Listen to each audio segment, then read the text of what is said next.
What's good, YouTube? Welcome to the video. As you can tell by the title of this video, we're going to be diving into 7 things that I wish I didn't do, that I wish I knew sooner, things that would have led me to an even better financial, mental, spiritual situation than I'm in right now. You guys know how I do my YouTube videos. I don't like wasting anyone's time because time is incredibly valuable. I appreciate that you're giving me your time to learn, become better. We're going to get into it. The first thing that I wish I learned sooner is having 2 cars is totally fucking unnecessary. Yeah, it looks cool, and the reason why I bought 2 cars at first honestly was to drive more business, and it worked. It definitely worked. This is just how social media works, right? Like, people will take you a lot more seriously. They'll be like, holy shit, this guy has 2 cars, he's more credible. There's a great quote that I heard a couple days ago, I forget, but it goes, things you own end up owning you.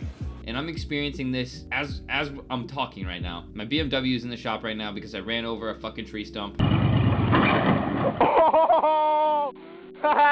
Stupid. That's gonna cost $4,000 to fix if I choose to fix it. I think I'm going to trade both of my cars in, my BMW and my Jeep, because my Jeep is also having problems. Someone stole a window off of it. That cost me about $2,000 to fix. I'm gonna try to trade both of them in, and they're both leases, so they have to buy out the lease on both of them, which is gonna be hard, so I'll probably have to pay the difference. Me personally, I'm not gonna have another car again until I have my own house in a garage where I can park it and drive it whenever I want without having to go up and down 10 floors, because I live in an apartment in Miami, and that takes me to number 2. Number 2, living in a big city is not all that it seems, right? Like, you see it on social media, people glamorize, romanticize living in a big city, and it's cool. The first year and a half of my life was really cool. I loved it, getting that party vibe, that atmosphere. I met a lot of sweet connections here, so I would say it's worth it for like maybe a year. But if you're anything like me, I personally just cannot stand that there is always fucking noise. It is so hot and humid in Miami. So maybe like a big city elsewhere, but I can't stand the traffic. I can't stand sharing an elevator with 7 people every time I want to go up and down my building. Over the years, I've become a lot more introverted, and I don't like being around people all the fucking time, because every time you are around someone, you are exchanging energy, and it's just like so much energy where it's like so hard to be grounded. Just went home to Ohio for the weekend, and I was so grounded, more grounded than I've been in such a long time. But I can't just up and leave my place here because my setup is here. So basically, I'm gonna delay my gratification, get through it, save up for a really nice property, then maybe I'll get another car. Be very, very, very, very critical on your decision if you're going to move to a big city. Be smart. Think about your parking situation. It gets really fucking annoying. Where the closest grocery store is, the traffic around your building, how fucking loud it is, how far are you from the beach or anything to do. These are all things you need to take into consideration. Third one, failure to monitor my spending. I wish I would have been a lot more analytical with my money and watching it come and go, because for the longest time, I just didn't measure any of my spending. I would just spend it carefree, not like monitoring it, and then I went and looked back at my expenses, and there are some months that I was spending $20,000-$30,000, which I personally, that's too much for me. No one needs to be spending that much. Like, that's just fucking outrageous. The app I use is called the Mint. I made an account on there. You can connect all your credit cards, and this is not an ad, by the way. You can connect all your credit cards, your banks, your Coinbase, your Robinhood. You can connect everything to it, and it tracks everything. It makes everything so much easier. The fourth one, making promises that are out of my control. So I dropped an NFT project. A lot of you guys probably remember me dropping an NFT, and I made a lot of promises on what I was going to deliver. Some of the promises were out of my control and were reliant on someone else who was on the team to do these things, and I didn't know how to fucking do these things. I didn't even know what they were. 2 of the promises were like DAO, staking a coin. I don't even know what the fuck that shit was, but I said I was gonna do it because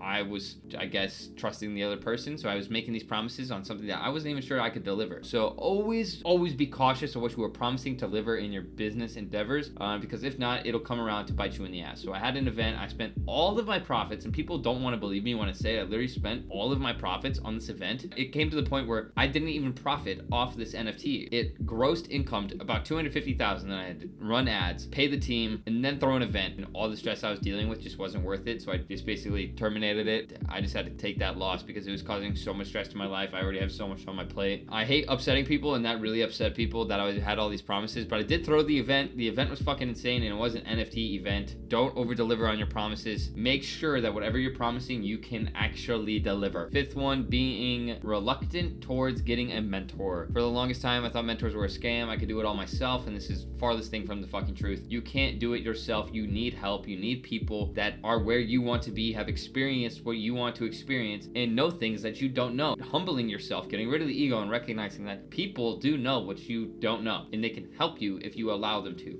So I wish I would have done that sooner. It elevated things 10x. If you guys don't know where to get a mentor, I have a lot of people asking me in my comments. You can apply below to work with me. I have a few more spots, but just apply anyway, because I don't know what day or time you're going to be seeing this video. Mentors expedite the process of success by 10. 6, taking things personally in a relationship. In high school, I got cheated on in the relationship I was in with one of my best friends, and I took it really personally, and I was like, oh my god, like neither of them respect me. This is so fucked up. I don't know what to do. I took it very personally rather than just like recognizing that it was a reflection of both of them. I wish I wouldn't have. I wish I would have been like, all right, you guys did that. I don't care. I'm gonna break up with my girlfriend, a friend who did it, whatever. High school relationships don't last forever, or even friendships don't last forever. So it's just like, it's not worth having any hostility in your body. But obviously, like, I'm not just gonna tolerate that out of my friends. That's fucked up. I wish I didn't freak out the way I did. I wish I could have just like handled it maturely and reflected intelligently rather than reacting emotionally, and just like living in the moment and forgetting about what happened months ago, because it fucked up a lot of things in my life. So not taking things personally in a relationship, realizing that not everything that someone does is your fault. It's a reflection of them. I wish I would have done that differently.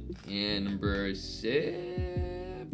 Number 7. All right, I actually have 8 here. So your lucky day. I got a bonus one. Not investing into my business sooner. I don't even know why, guys. I have no fucking idea. For the longest time, I was reluctant towards like upgrading my setup, like getting a nice desk, getting a nice computer, getting a microphone, even getting a fucking tripod and a monitor. It took me a year and a half of living in Miami to upgrade my setup. And now that I've done it, my content's gotten better. My motivation's gotten better. I've been more motivated to work because my setup's nice and it makes the quality of my content nice. It's stupid to me. Why did I wait so long? I don't know. I should have been doing this the whole time. My mentor told me this good thing where it's like, think about the person that you want to become. I want to become to the level of like Joe Rogan, Logan Paul, Andrew Tate. Like, I want to be their size. So I have to be creating that quality of content where I am right now. So I just have to upgrade everything and not attach myself to the number in my bank account, which is number 8. Do not attach yourself to the number in your bank account, and you must allow money to move through you when you are spending it on rational things. Don't be fucking stupid with your money. Don't go buy stupid shit if you don't deserve it, if you're never gonna fucking wear it, if you're never gonna use it. Be rational, but don't attach yourself to the number. Like when it comes to this car situation, I'm just gonna fucking bite the bullet, pay for whatever expenses I have to pay for, and allow the money to move through me and not cling on to it, because when you cling on to money, you're showing